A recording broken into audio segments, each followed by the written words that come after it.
नारायण ने बोला, लक्ष्मी आज शनिवार का दिन है, जिस दिन अपन इस दरिद्रता से मिलने के लिए पीपल के पेड़ के नीचे आए हैं। हिंदू धर्म में ये दिन पीपल के वृक्ष के लिए पूजनीय होगा।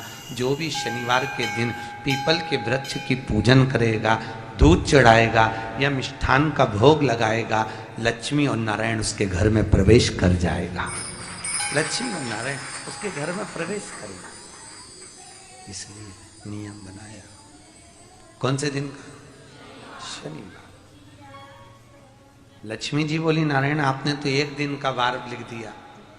शंकर जी ने 7 वार बनाए हैं, रविवार, सोमवार, मंगल, बुध, गुरु, शुक्र और शनि।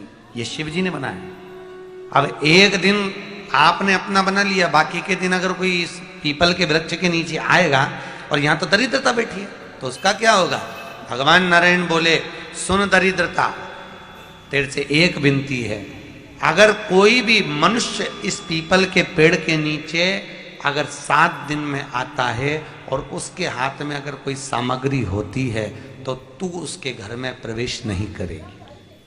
नियम है पीपल के वृक्ष का, या तो पानी का लोटा लेकर जाओ, कुंकू का चोपड़ा लेकर जाओ, शक्कर लेकर जाओ, या पेड़ के नीचे चींटी को डालने के लिए आटा ले जाओ, पर खाली हाथ पीपल के वृक्ष के नीचे कभी मत जाओ, कभी नहीं।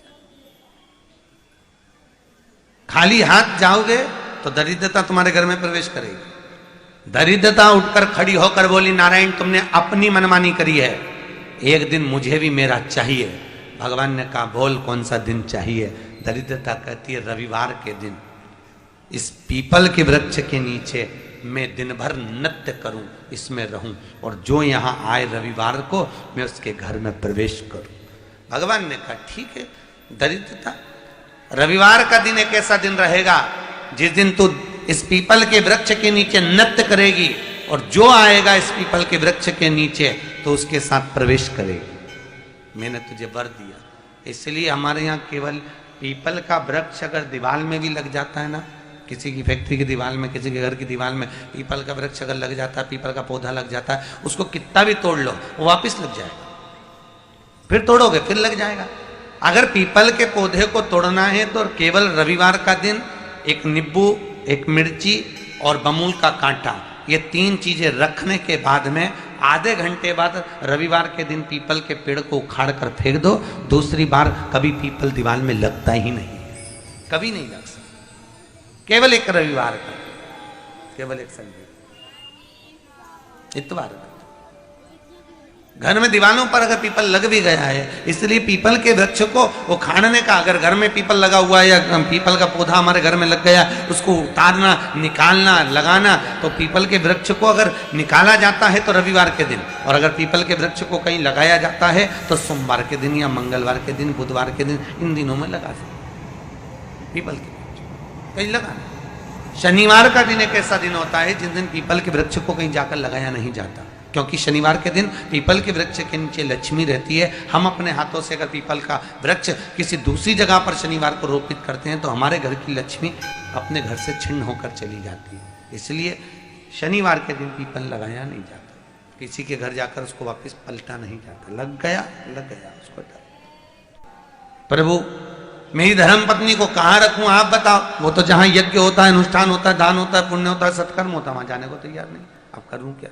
भगवान ने बोला, एक काम करो। दुर्वासा जी बोले, जिसके यहां रात्रि में बर्तन झूठे पड़े रहते हो, उसके घर में इस दरिद्रता को लेकर तुम प्रवेश कर जाना। जिसके यहां रात्रि में बर्तन झूठे पड़े हो, वहां लेकर प्रवेश कर जाओ। दूसरी जगह दुर्वासा जी बोले, जो स्त्री घर में दोपहर के समय पर सो रही हो, उसके घर में इसको लेकर प्रवेश कर जाइए। जो स्त्री दोपहर के समय में घर पर सो रही हो, इस दरिद्रता को लेकर प्रवेश कर जाइए। तीसरा, जिसके यहां पर दरवाजे पर कांटे वाले पौधे लगे हों, उस घर में इस दरिद्रता को लेकर प्रवेश कर जाइए। दरिद्रता, कितनी सुंदर बात कही है। दाता और विधाता, कौन कौन? दाता और विधाता। लक्ष्मी और दरिद्रता के सगे भाई हैं। कौन कौन? दाता और विधाता। दाता को फिटकरी प्रिय है, विधाता को नमक प्रिय है। ये दोनों हमेशा लक्ष्मी को और दरिद्रता को दोनों को समझाते थे, दोनों में प्रेम बढ़ाते थे। आज भी हिंदू धर्म की रीति है। यहां तो ठीक है, जिसके यहां पर भी अगर थोड़ी सी भी परेशानी होती है, थोड़ा सा क्लेश होता है, अशांति होती है, लक्ष्मी नहीं टिक रही हो, काम नहीं बन रहे हो, बहुत प्रयास करा जा रहा हो और हमारा कार्य नहीं होता, तो क्या करते हैं? फिटकरी और नमक को पानी में डाल देते हैं और घर में पोछा लगा देते हैं। आप लोगों ने आजकल फेसबुक पे भी पढ़ा होगा, व्हाट्सएप पे भी पढ़ा होगा। तो क्यों लिखा उसमें? उसका कारण ही केवल होता है कि दाता और विधाता की प्रियता उसमें। माता ख्याति के जो 4 बच्चे हुए, इसमें जो 2 लड़के हैं, दाता और विधाता, उसकी प्रियता, उसकी पूर्णता। अब दुर्वासा जी बोले अपनी धर्म पत्नी को वहां लेकर, जहां कांटेदार पौधे लगे हों वहां पर लेकर प्रवेश कर जाइए। कांटेदार पौधों में उस दरिद्रता का निवास। कितना विचित्र कथा यहां वर्णन करी है श्रीमद् भागवत के अंतर।